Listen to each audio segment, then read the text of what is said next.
Hello guys, welcome back to the channel. In today's tutorial, I'm going to show you how you can remove emoji from your picture with AI for free.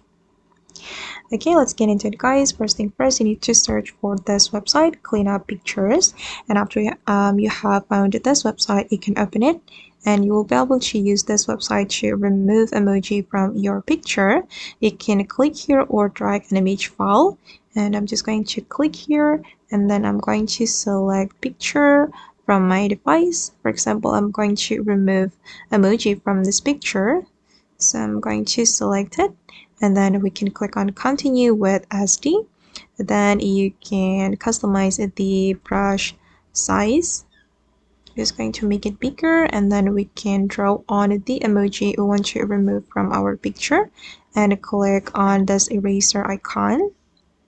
Okay, and now as you can see guys that the emoji has been removed from my picture, and if you want to download it, you can click on the download icon and the photo or the picture will be saved to your device.